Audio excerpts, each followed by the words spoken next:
ચલો સ્વાધ્યાયનો પહેલો દાખલો જુઓ। હવામાં 30 સેન્ટીમીટર અંતરે રહેલા 2 ગુણ્યા 10⁻17 કુલમ તથા 3 ગુણ્યા 10 સોરી 2 ગુણ્યા 10⁻7 કુલમ તથા 3 ગુણ્યા 10⁻7 કુલમ જેટલા વિદ્યુતભાર ધરાવતા બે ખૂબ નાના ગોળાઓ વચ્ચે લાગતું કુલંબીય બળ શોધો। શું કીધેલું છે? બે વીજભાર છે જે એમની વચ્ચેનું અંતર આપી દીધેલું છે। R is equal to 30 centimetre. જો આપણને પહેલેથી કીધેલું છે હવામાં જ આ 30 સેન્ટીમીટર ને મેં મીટરમાં ફેરવી દીધા છે। બંને વીજભારના મૂલ્યો આપેલા છે। Q1 2 ગુણ્યા 10⁻7 કુલમ અને Q2 3 ગુણ્યા 10⁻7 કુલમ છે। તો તેમની વચ્ચે લાગતું બળ કેટલું? હવે આ તો મારે કરાવવાની જરૂર જ ના પડે। K Q1 Q2/R²। તરત તમને આવડે K 9 ગુણ્યા 10⁹ Q1 2 ગુણ્યા 10⁻7 Q2 3 ગુણ્યા 10⁻7 R²। ભાઈ 0.3 એટલે 3 ગુણ્યા 10⁻1 ગણો એનો વર્ગ। ભાઈ 3 નો વર્ગ એટલે 9 અને 10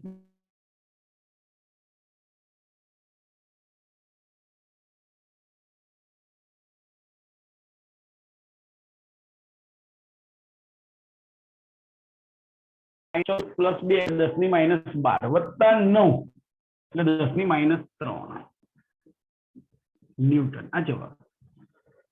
બંને વીજભાર વચ્ચે લાગતું બળ 6 × 10⁻³ ન્યૂટન। ભાઈ બળ કેવું હશે? આકર્ષી કે અપાકર્ષી? બોલો ઝડપથી। બળ કેવું હશે? આકર્ષી કે અપાકર્ષી? અપાકર્ષી। અપાકર્ષી। કેમ? બંને ધન વિદ્યુત ભાર છે।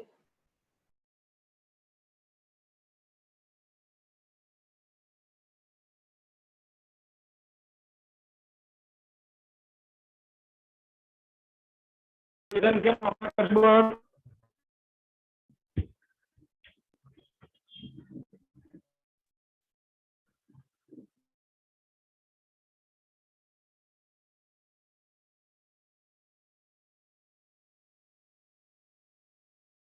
સર સ્ક્રીન બહુ ચોંટે છે અને અવાજ પણ કપાય છે।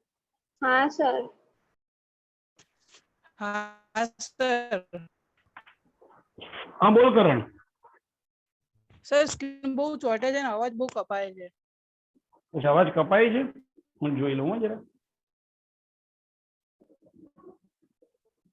ઓકે આવે છે હવે અવાજ?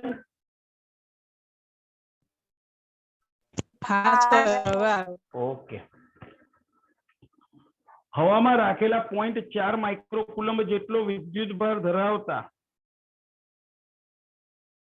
એક ખૂબ નાના ગોળા પર -0.8 માઇક્રોકુલમ જેટલો વિદ્યુતભાર ધરાવતા બીજા ખૂબ નાના ગોળા દ્વારા લગાડવામાં આવતું કુલંબીય બળ 0.2 ન્યૂટન હોય તો આ બે ગોળાઓ વચ્ચેનું અંતર શોધો।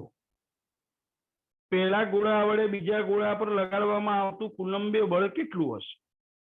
તો શું કહે છે? હવામાં રાખેલા 0.4 માઇક્રોકુલમ જેટલો વિદ્યુતભાર ધરાવતો એક ખૂબ નાનો ગોળો। ચલો નાના ગોળા પરનો વીજભાર કેટલો કીધો છે ભાઈ? 0.4 માઇક્રોકુલમ અને બીજા -0.8 માઇક્રોકુલમ। એ બંને વચ્ચે લાગતું કુલંબીય બળ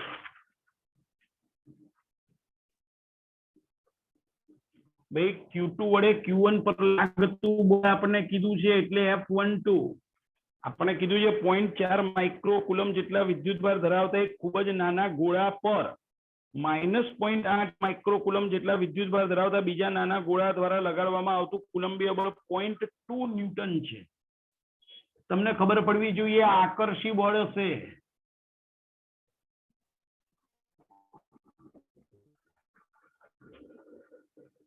તો તેમની વચ્ચેનું અંતર શોધો એવું કીધેલું છે। અને બીજો પ્રશ્ન કીધેલો છે પહેલા ગોળા વડે બીજા ગોળા પર લાગતું કુલંબીય બળ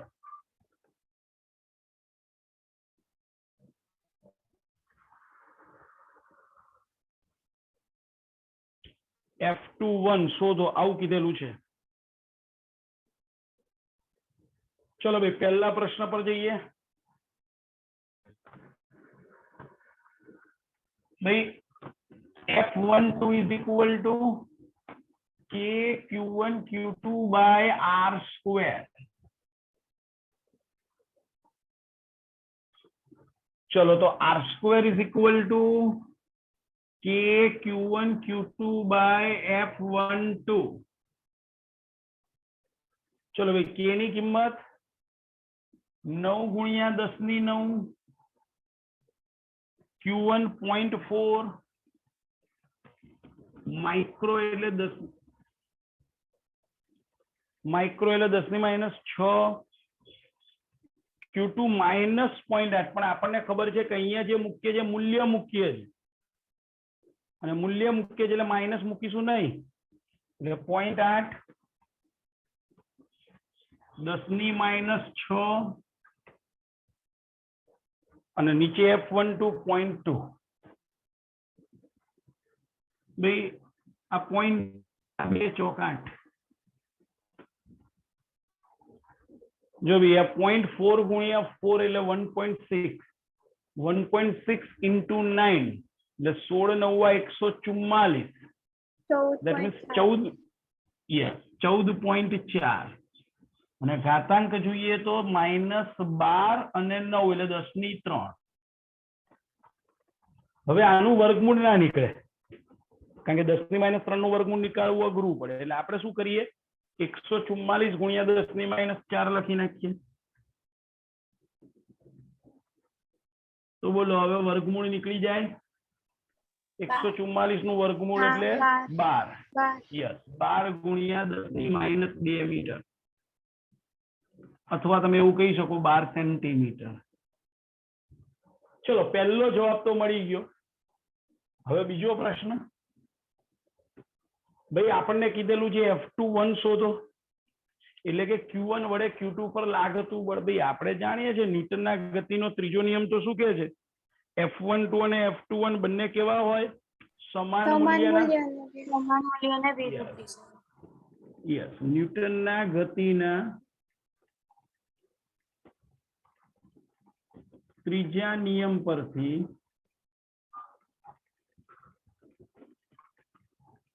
F21 is equal to F12 મૂલ્યની વાત કરું છું એટલે માઇનસ મૂકતો નથી તો સીધું જ મૂલ્ય લખી નાખીએ 0.2 ન્યૂટન।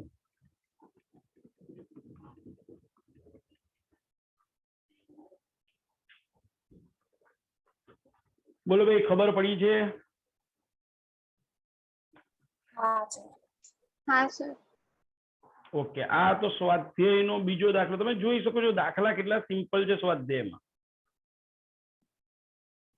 પેલા બંને દાખલા પરથી તમને ખ્યાલ આવી જાય કે આ તો બધા MCQ માં પૂછાય એટલે અત્યારથી તમારા મગજમાં ક્લિયર રાખો કે JEE નીટ જે છે ને એમાં સ્વાધ્યાયના આ બધા દાખલાઓ જે છે એ MCQ તરીકે ત્યાં ચોપડીમાં બાજુમાં તમારે લખી રાખવાનું કે આ MCQ એટલે આપણને ખ્યાલ રહે કે આ MCQ માં પૂછાય। ओके एना पछीनो प्रश्न दर्शाओ के गुणोत्तर k² by g_me_mp ए परिमाण रहित छे आ गुणोत्तरનું મૂલ્ય શોધો। શું કીધું છે જુઓ આ પહેલા જવા દઈએ।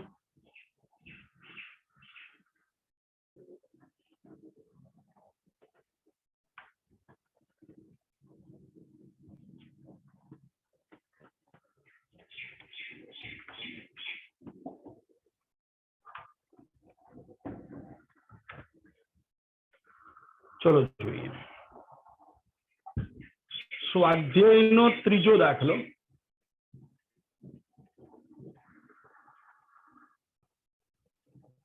સૌથી પહેલા આપણને કીધેલું છે કે ભાઈ દર્શાવો કે ગુણોત્તર k²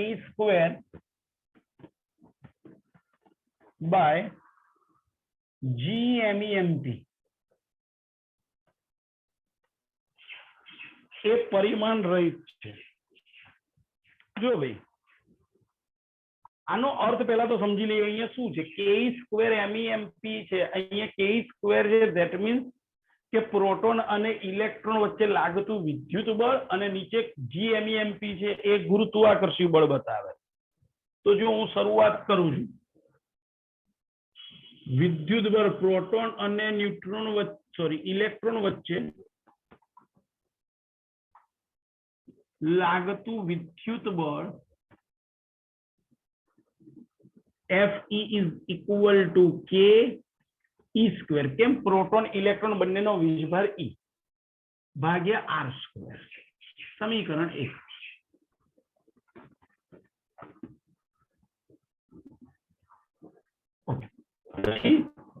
બંને વચ્ચે લાગતું વિદ્યુત બળ સોરી ગુરુત્વાકર્ષી બળ પ્રોટોન અને ઇલેક્ટ્રોન વચ્ચે લાગતું ગુરુત્વાકર્ષી બળ ભાઈ ગુરુત્વાકર્ષી બળ એને આપણે કહીએ Fg is equal to GMEMP by R square. Fg is equal to GMEMP upon R square. સમીકરણ 2 ચલો બંનેનો ગુણોત્તર લો Fe by Fg તો જો R સ્ક્વેર ઉડી જશે શું રહેશે ke square upon G MEMP બોલો આ થઈ ગયું હવે આનું પરિમાણ શોધવાનું તો આ તો બંને બળના પરિમાણનો ગુણોત્તર એટલે એકમ રહિત એ પરિમાણ રહિત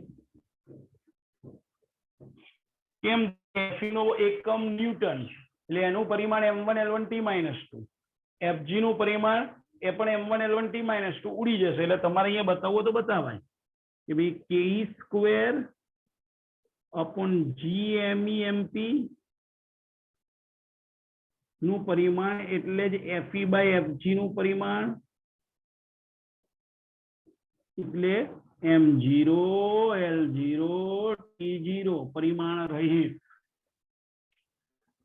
બોલો ખ્યાલ આવ્યો છે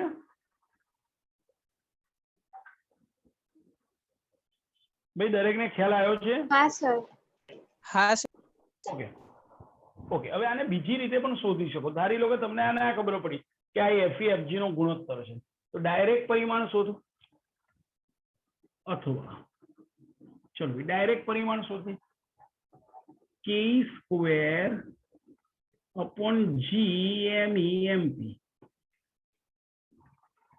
ચલો બંને બાજુ એકમ લખી નાખીએ ભાઈ આના એકમો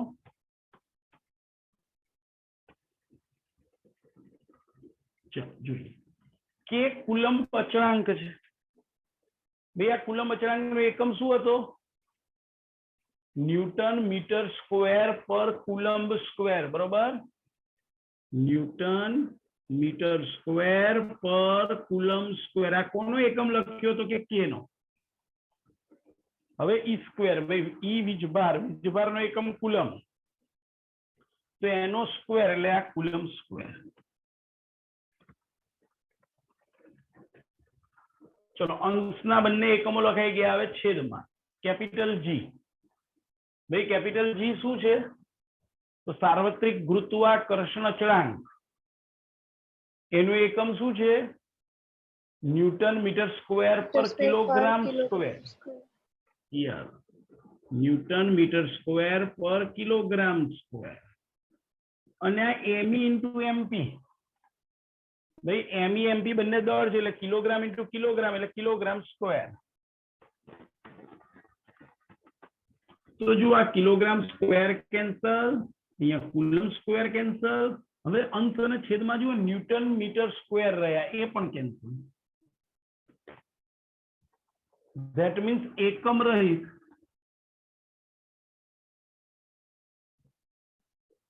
અને માટે પરિમાણ રહિત બોલો ક્લિયર છો હા સર. ખ્યાલ આવ્યો છે દરેકને? ઓકે, હવે આપણને એનું મૂલ્ય માંગેલું છે કે ભાઈ એનું મૂલ્ય શું થાય. ચલો તો હવે મૂલ્ય શોધીએ. કે સ્ક્વેર અપોન જી એમઈ નું મૂલ્ય એટલે બધાની વેલ્યુ લખવી પડશે. કે કુલમ અચળાંક 9 ગુણ્યા 10 ની 9. ચલો ઈ સ્ક્વેર 1.6 નો વર્ગ ગુણ્યા 10 ની માઇનસ 19 નો વર્ગ એટલે 10 ની માઇનસ 38 ભાગ્યા, ચલો છેદમાં capital G 6.67 into 10 raised to minus 11. M e electron નું દળ 9.1 into 10 raised to minus 31. Proton નું દળ 1.67 into 10 raised to minus 27. ચલો ભાઈ આનું સાદુરૂપ તમે કહો, પછી ઘાતાંકોનું સાદુરૂપ આપણે આપીએ.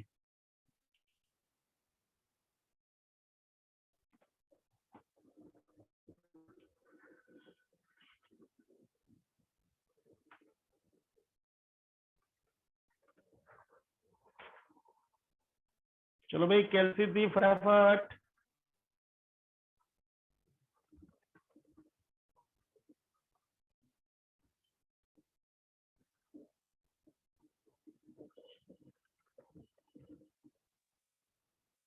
Zero point 227. 0.227. 0.227. चलो घातांक तो -38 અને 9 એટલે 10 ની -29. ચલો છેદમાં જોઈએ. -11 અને 31 એટલે 11 ને 30, 41 ને 42, 42 અને 27 એટલે એક કામ કરીએ -27 ઉપર લઈ જઈએ એટલે +27 અને આ 42. चलो सादुरूप आपो શું થાય? 40. 0.227 આ -29 ને 27 એટલે -2 એટલે 10 ની 40. તમે એને આમ પણ લખી શકો 2.27 ગુણ્યા 10 ની 39. એકમ તો છે નહીં એટલે એકમ લખવાનો આવતો નથી. બોલો ક્લિયર છો? हाँ सर. हाँ सर. હવે આપણે એવું કીધું છે કે આની પરથી શું દર્શાવે, રકમ એવું કીધે છે કે ભાઈ આ મૂલ્ય શું દર્શાવે. તો મેં તમને હમણાં જ કીધું આ કે square upon G m e m p છે શું? એફઈ અપોન એફજી નો ગુણોત્તર છે. એટલે આપણે અહીંયા લખીએ માટે Fe upon FG is equal to k square upon g MEMP is equal to 2.27 into 10 raised to 39. भाई आ 10 ની 39 તો બહુ મોટી સંખ્યા થઈ ગઈ. That means FE નું મૂલ્ય FG કરતા અનેક ગણું મોટું છે. FE is greater than FG. અર્થાત વિદ્યુત બળની કમ્પેરિઝનમાં ગુરુત્વાકર્ષી બળ અવગણી શકાય તેવું છે. આપણે એવું કહી શકીએ કે આપેલ અંતર માટે, કારણ કે અહીં અંતર કોઈ સ્પષ્ટતા નથી કરી એટલે આપણે એવું લખીએ આપેલ અંતર માટે વિદ્યુત બળની સરખામણીએ ગુરુત્વાકર્ષી બળ ખૂબ જ નાનું અવગણી શકાય તેવું છે. અવગણી શકાય તેવું છે. બોલો ક્લિયર છો? हाँ सर. हाँ सर. ઓકે, આ તો સ્વાધ્યાયનો ત્રીજો દાખલો. હવે તમે સમજી શકો છો કે આવો દાખલો પરીક્ષામાં પૂછે નહીં, બરોબર. પણ આ તો આપણા ખાલી તમારા નોલેજ માટે કે ભાઈ આ કે સ્ક્વેર બાય જીએમઈ એમપી નો ગુણોત્તર કરીએ તો એકમ રહિત આવે છે, તમને ખબર પડવી.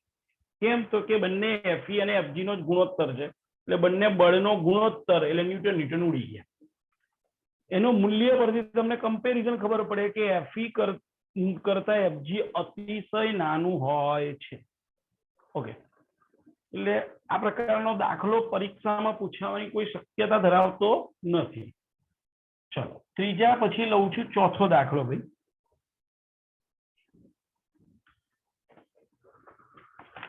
ચલો ચોથાની રકમ જોઈએ. કોઈ પણ પદાર્થે ધારણ કરેલ વિદ્યુતભાર ક્વોન્ટમીકૃત હોય છે. આ વાક્યનો અર્થ શું? ભાઈ આ તો આપણે જાણીએ છીએ કે થિયરી જ છે. શું થાય ભાઈ આનો અર્થ? કોઈ પણ પદાર્થ ધારણ કરેલ વિદ્યુત n ના પૂર્ણ ગુણક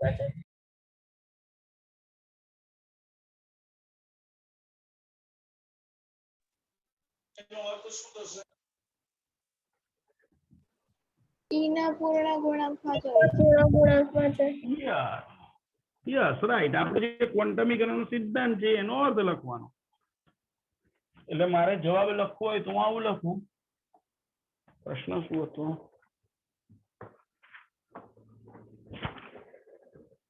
કોઈ પણ પદાર્થ ધારણ કરેલો વિદ્યુતભાર ક્વોન્ટમીકૃત હોય છે. કોઈ પણ પદાર્થે ધારણ કરેલો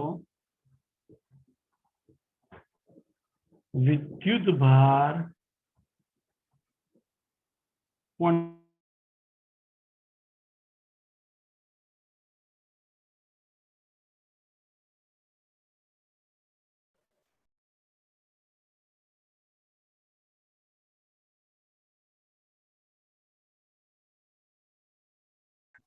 અથવા લઘુત્તમ વિદ્યુતભાર E ના પૂર્ણ ગુણાંકમાં. ધન હોઈ શકે પૂર્ણ ગુણાંક કે ઋણ હોય છે. એટલે કે Q બરોબર n, જ્યાં n બરોબર 0 +or -1 +or -2. આ એનો જવાબ થઈ ગયો. બોલો ખ્યાલ આવ્યો છે ભાઈ? હા સર. ઓકે, આ પહેલો પ્રશ્ન હતો. હવે એમાં બીજો પ્રશ્ન છે. જ્યારે પદાર્થે ધારણ કરેલો વિદ્યુતભારનો જથ્થો પ્રમાણમાં ખૂબ મોટો હોય ત્યારે શા માટે ઉપરોક્ત ક્વોન્ટમીકરણને અવગણી શકાય છે? હવે આપણે જાણીએ છીએ કે વિદ્યુતભારનું મૂલ્ય બહુ જ નાનું છે, 10⁻⁹ કુલમ્બના ક્રમમાં છે. તો હવે તમે જસ્ટ વિચાર કરો કે જો પદાર્થે ધારણ કરેલો વિદ્યુતભાર મોટો હોય તો શું થશે? તો કે વિદ્યુતભાર મોટો હશે તો એમાં મૂળભૂત વીજભારની સંખ્યા બહુ જ મોટા પ્રમાણમાં હશે, અને મોટા પ્રમાણમાં હશે તો એને આપણે ગણી નહીં શકીએ. એટલે n ગણી ના શકે તો ખબર કેવી રીતે પડે કે એના ગુણાંકમાં છે કે પૂર્ણ ગુણાંકમાં છે? ખ્યાલ આવ્યો છે? ફરી બોલું છું. આ પહેલો પ્રશ્ન હતો. હવે બીજો. જો પદાર્થમાં રહેલ વિદ્યુતભાર ખૂબ જ મોટો હોય વિદ્યુતભાર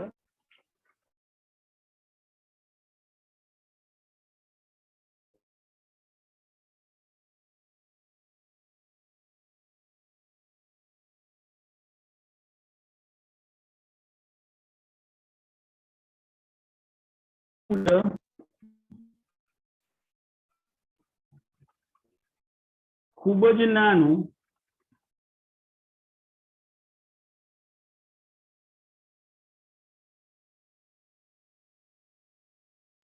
સર તમારો અવાજ ચોટે છે અને સ્ક્રીન પણ ચોટી જાય છે. હા સર. હા સર. પ્રમાણમાં હોય. બોલ બેલા. સર તમારો વિડિયો અને ઓડિયો બંને ચોંટે છે. અચ્છા, ફરી રિપીટ કરું છું, ધ્યાન આપજો.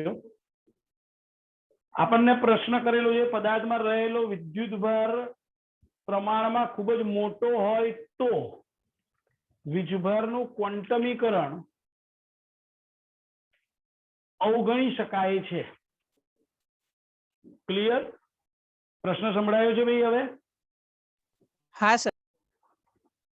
ઓકે, મેં એનો આન્સર આ રીતે આપી રહ્યો છું. જુઓ, જો પદાર્થમાં રહેલો વિદ્યુતભાર પ્રમાણમાં ખૂબ મોટો હોય તો હવે સમજજો. હવે આપણી જોડે સૂત્ર છે Q બરોબર એની. હવે નું મૂલ્ય તો કેવું છે? ખૂબ જ નાનું, 10⁻⁹ કુલમ. એનો અર્થ એવો થયો કે નું મૂલ્ય બહુ મોટું હોવું જોઈએ તો જ વીજભાર મોટો હશે.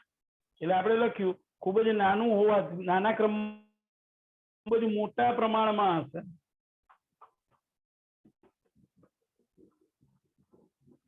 જે ગણી શકાય નહીં તે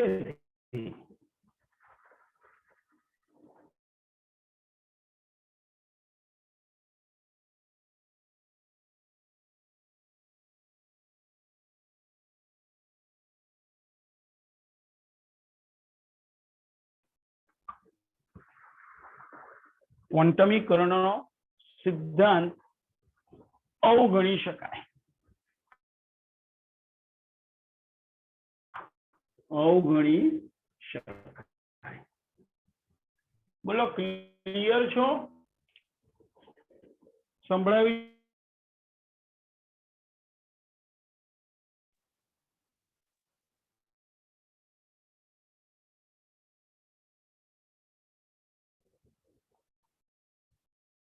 ભાઈ સંભળાયું છે તમને? સર તમારો અવાજ બહુ ચોટે છે. સર અવાજ બહુ Okay. ચોટીને આવે.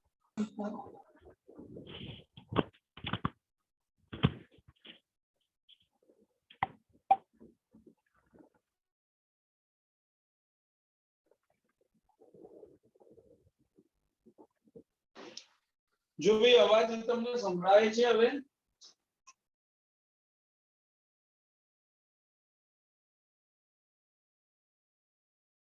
નેટવર્ક ઇશ્યુ લાગે છે.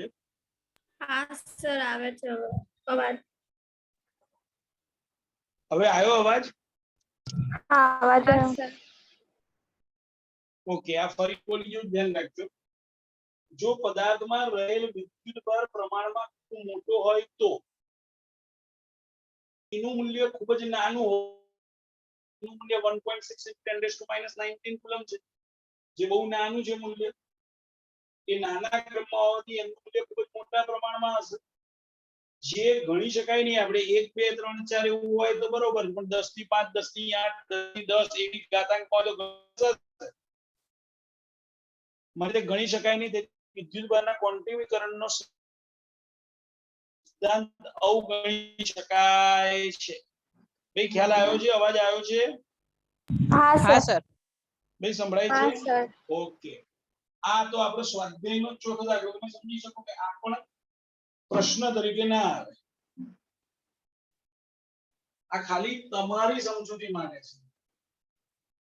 ચલો ભાઈ, પાંચમો દાખલો.